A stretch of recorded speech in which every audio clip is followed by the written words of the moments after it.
Question number 31, realisation account. पिछले class में जिन स्टेप्स को फॉलो करके हमने प्रिपेयर किया था, बिल्कुल उन्हीं स्टेप्स को फॉलो करके करेंगे आज वाले क्वेश्चन भी। सबसे पहले आपको टू सन्ड्री एसेट्स करके एसेट्स लिखना होता है, और क्या कौन कौन से एसेट्स आपको स्किप करना है ये मैंने ऑलरेडी लिखवा दिया था आपको, ठीक है। वो याद करने की जरूरत नहीं है, आपको देख के पता लग जाता है। इन्वेस्टमेंट लिख देंगे, डेटर लिख देंगे, और डेटर के साथ जो प्रोविजन होता है वो क्रेडिट साइड में लिखा जाता है। तो by provision for doubtful debts 4000, investment आपका 30,000 का है, डेटर 40,000 का है, बिल रिसीवेबल 33,400, और लास्ट में एडवर्टीजमेंट सस्पेंस अकाउंट है, इसको नहीं लिखता है। अब इसको टोटल करके लिख देंगे 1,03,400। उसके बाद आपको लायबिलिटीज लिखना है। तो बाय सन्ड्रीज लायबिलिटीज, और लायबिलिटीज में हम क्या क्या लिख सकते हैं, तो क्रेडिटर 40,000, बिल्स पेबल भी 40,000, लोन बाय नरेश, पार्टनर का लोन हम नहीं लिखते हैं, लोन का नरेश का लोन नहीं आएगा।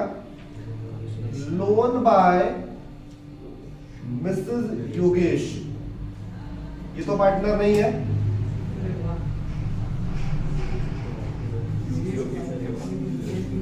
ठीक है। योगेश की मिसेस का लोन आएगा।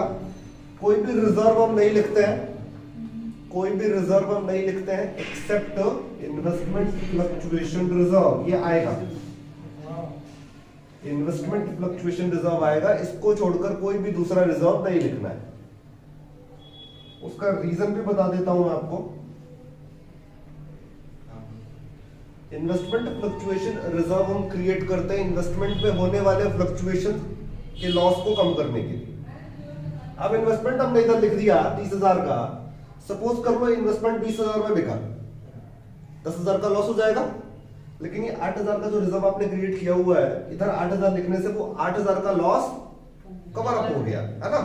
तो जो पर्पस था हमारा इस रिजर्व को प्रिपेयर करने का, वो कवर अप हो जाता है अगर आप इन्वेस्टमेंट को कम वैल्यू पर बेच रहे हो और आईएफआर आपने इधर लिख दिया, ठीक है ना। तो आईएफआर लिखना है, अदरवाइज कोई दूसरा रिजर्व नहीं आएगा। पहला स्टेप हमारा होता है एसेट लिखना है, फिर लायबिलिटीज लिखना है। उसके बाद आप सीधा आ जाओ एडजस्टमेंट में। एडजस्टमेंट में लाइन बाय लाइन आप पढ़ते जाओ, जिस एसेट के बारे में लिख रहा हूं उसको ऑपोजिट साइड में, जिस लायबिलिटी के बारे में लिख रहा हूं उसको ऑपोजिट साइड में। तो पहला एडजस्टमेंट क्या लिख रहा है कि योगेश वाज टू पे हिज वाइफ लोन। योगेश ने कहा है कि वो अपनी वाइफ का लोन पे कर देगा। योगेश की वाइफ का लोन हमने इधर लिखा है एज अ लायबिलिटी। योगेश पे कर देगा, इसका मतलब वो टेक ओवर कर रहा है। तो हम लिखेंगे योगेश कैपिटल अकाउंट 42,000। उसके बाद लिखा है डेटर रियलाइज, और रियलाइज हो रहा है इसका मतलब ऐसे मिला है आपको। तो डेटर इधर है, एसेट इधर की तरफ लिखा जाता है। बाय कैश लिखना है या बैंक लिखना है वो डिपेंड करता है कि बैलेंस शीट में क्या गिवन है।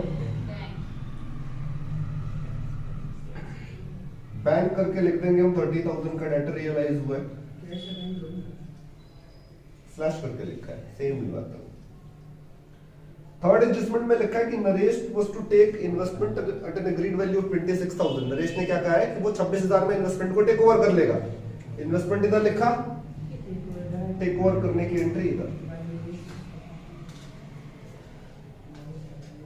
Bye Naresh capital account. अब आप देखो 30 का इन्वेस्टमेंट था, 26 में बेचा आपने, तो 4 का लॉस तो दिख ही रहा है ना। वो 4 का लॉस इधर से कवर हो जाएगा, इसलिए लिखना पड़ता है। फोर्थ एडजस्टमेंट समझो जरा, लिखा हुआ है क्रेडिटर और बिल्स पेबल वर पेबल आफ्टर 2 मंथ्स। जनरली हम क्रेडिटर और बिल्स पेबल की जो पेमेंट है 2 महीने के बाद करते हैं, बट वर पेड इमीडिएटली। लेकिन आपने इमीडिएटली पे कर दिया, और इस वजह से आपको डिस्काउंट मिल रहा है 15% का। तो अब यहाँ पे क्रेडिटर और बिल्स पेबल की जो पेमेंट है वो हम इधर तो करेंगे, टू बैंक करके लिखेंगे, लेकिन कैसे ये लिख लेते हैं। क्रेडिटर और बिल्स पेबल 80,000 के हैं, इसके ऊपर 15% का डिस्काउंट मिल रहा है। अच्छा 2 महीने बाद पेमेंट करते हो आप, लेकिन इमीडिएटली पे करने से आपको डिस्काउंट मिलेगा 2 महीने का। 2/12 भी करना है। उसको डिवाइड कर दें अगर हम,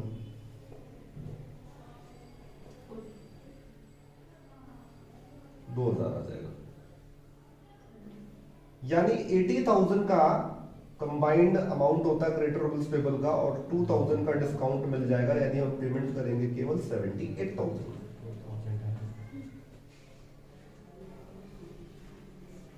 ई वाला जो एडजस्टमेंट है उसमें लिखा है कि bill receivable will receive allowing 5% rebate, discount होता है रिबेट।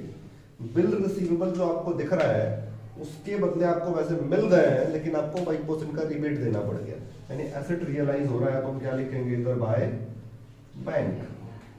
और 33,400 का है, तो इसमें से आपको रिबेट माइनस करना पड़ेगा 5% का, 10% आ जाएगा आपका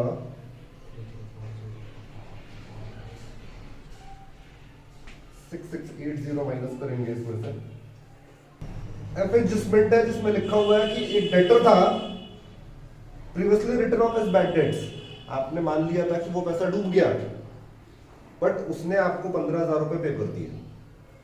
इस बैड डेट्स की कहीं भी कोई बात नहीं है बैलेंस शीट में, तो ये एक अनरिकॉर्डेड एसेट हो गया, और इस अनरिकॉर्डेड एसेट के बदले आपको पैसे मिल रहे हैं। तो जब भी आपके पास कोई ऐसा एसेट मतलब रियलाइज हो रहा है जो बैलेंस शीट में नहीं है और आपके पास कैश आ रहा है, तो हमेशा ऑपोजिट साइड ही आता है। एसेट रिकॉर्डेड होगा, उसके बदले पैसे मिलेंगे तो भी आपको इधर ही लिखना है, और अनरिकॉर्डेड एसेट के बदले भी पैसा मिल रहा है तो भी आपको इधर ही लिखना है। तो बैंक करके हमने 15,000 लिख दिया। लास्ट एडजस्टमेंट है, लिखा हुआ है कि अनरिकॉर्डेड एसेट था 10,000 रुपए रियलाइज हुए, फिर से बाय बैंक करके लिखेंगे 10,000। ठीक है, एडजस्टमेंट आपका खत्म हुआ। उसके बाद आपको बस अपना लायबिलिटी चेक करना है कि जो लायबिलिटीज आपने लिखी उनकी पेमेंट हुई या नहीं। क्रेडिटर और बिल्स पेबल सेटल हो गया यहाँ पे। दिस इज योगेश का लोन, योगेश ने टेक ओवर कर लिया। आईएफआर की पेमेंट नहीं करनी होती है, ये रिजर्व है हमारा खुद का क्रिएट किया हुआ रिजर्व, इसकी पेमेंट नहीं करते हैं। और प्रोविजन फॉर डाउटफुल डेट की पेमेंट भी नहीं करते, यानी जो भी लायबिलिटीज हमने यहाँ लिखी वो सेटल हो चुकी है। तो लास्ट में क्या करना है आपने, बस टोटल करना है। बिल रिसीवेबल का अमाउंट 33,400, जब इसका 5% डिस्काउंट निकालेंगे 1670 आएगा माइनस करके, यानी इतना अमाउंट हमें रिसीव हुआ है।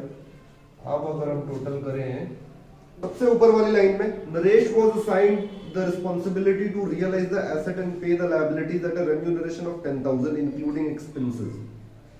नरेश को ये रिस्पांसिबिलिटी दी गई है कि वो सारा रियलाइजेशन का प्रोसेस देखे, यानी एसेट को वही बेचेगा, लायबिलिटीज को वही पे करेगा, और उसके बदले उसको कमीशन मिलेगा। तो जब भी क्वेश्चन में ऐसा लिखा हो कि पार्टनर को कमीशन दिया जा रहा है, तो आपने टू वाले साइड में लिखना है, और पार्टनर को कमीशन हम उसके कैपिटल के थ्रू पे करते हैं। तो 10,000 आपने कमीशन यहां लिखा। अब आप करेंगे टोटल, तो इधर का आ रहा है 246 730, और इधर का आ रहा है 233 400। माइनस करने पे आपका जो प्रॉफिट आ जाता है इधर की साइड, वो आ जाता है 13,330, और ये डिस्ट्रीब्यूट हो जाएगा योगेश और नरेश में।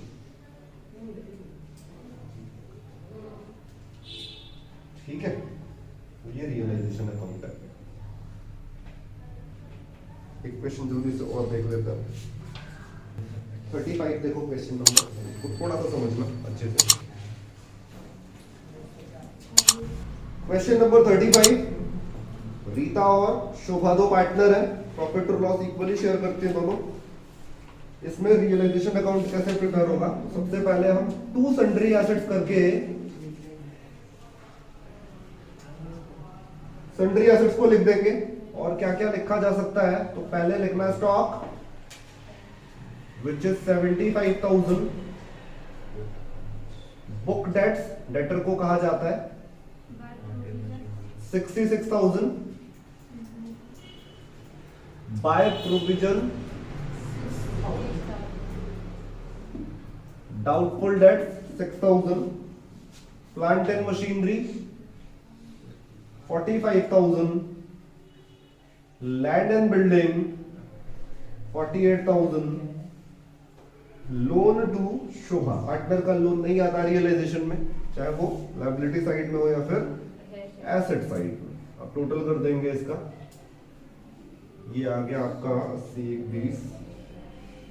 186 226 234। उसके बाद लायबिलिटीज लिख देना है, सन्ड्री लायबिलिटीज। और लायबिलिटीज में हम क्या क्या लिख सकते हैं? क्रेडिटर आ जाएगा 75,000,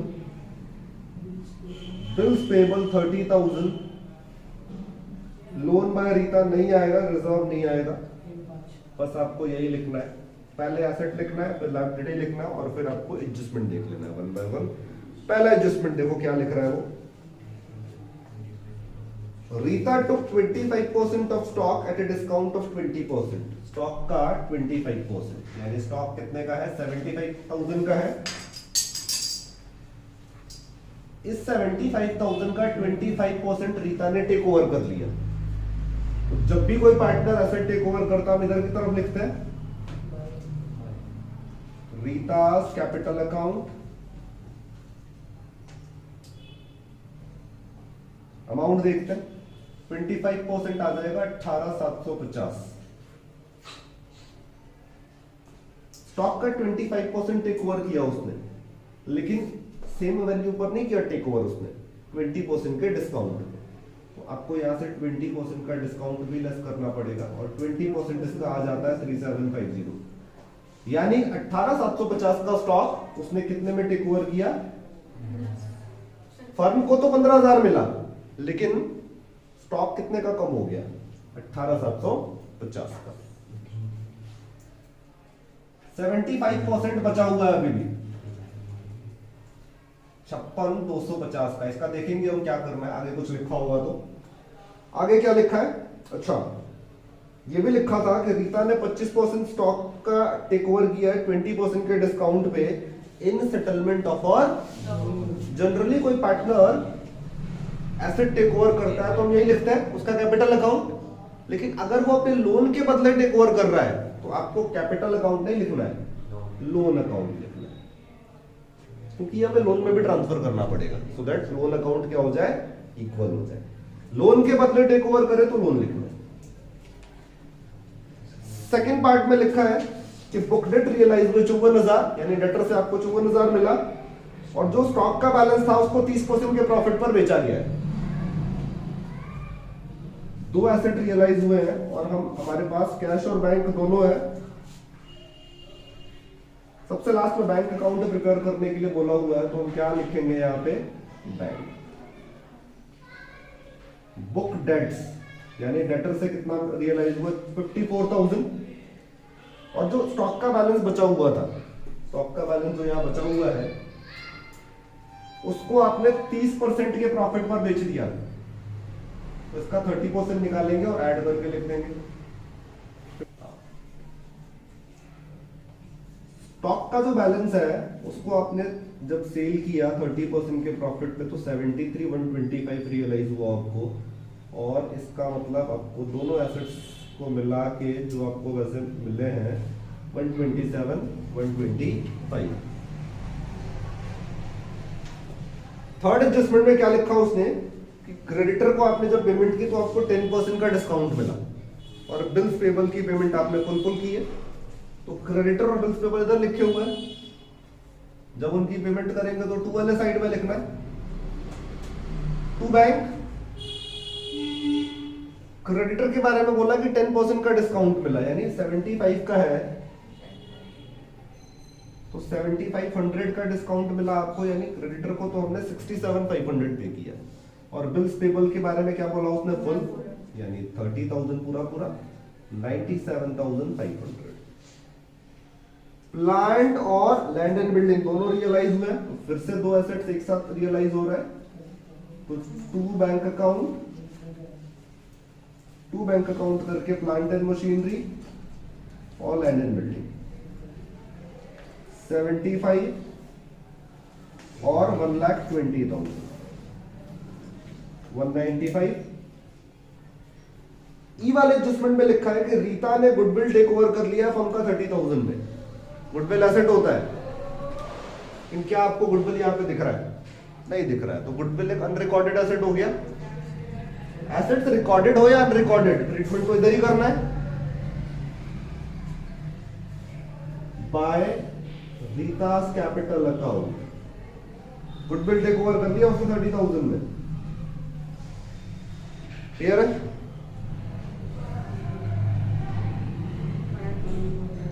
एफ वाला एडजस्टमेंट देखो, एक अनरिकॉर्डेड एसेट था 6900 उसकी वैल्यू थी, उसको आपने हैंडओवर कर दिया एक अनरिकॉर्डेड लायबिलिटी को, मतलब किसी को 6,000 देने होंगे आपने, वो भी रिकॉर्डेड नहीं था बैलेंस शीट में, और जो 69 का एसेट है वो भी रिकॉर्डेड नहीं था। आपने 69 का एसेट क्रेडिटर को दे दिया, और क्रेडिटर को देना कितना था? 6,000, दोनों ही अनरिकॉर्डेड है। जब भी एक एसेट से एक लायबिलिटी सेटअप हो जाए, चाहे एसेट कितने का ही हो या लायबिलिटी कितने का ही हो, जब दोनों ही एक दूसरे से सेटअप हो जाए, उसकी कोई एंट्री हम बुक्स में पास नहीं करते, तो इसको रिकॉर्ड नहीं करना है। रियलाइजेशन का एक्सपेंस हुआ है 5250, यहां लिखेंगे टू बैंक अकाउंट 5250।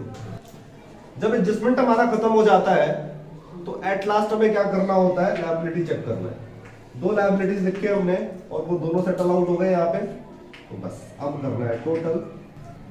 रीता ने जो स्टॉक टेक ओवर किया था 15,000 में, अपने लोन के सेटलमेंट के बदले में किया था, यानी उसका लोन 25 का है, लेकिन उसने स्टॉक कितने का टेक ओवर किया? केवल 15,000 का। 15,000 का स्टॉक लिया उसने, और उसने ये बोला कि मेरा 25,000 का जो लोन था वो मैंने माफ कर दिया। पूरा लोन कितना सेटल हो रहा है? 25,000। तो आपको लोन अमाउंट लिखना है, ना कि स्टॉक का अमाउंट।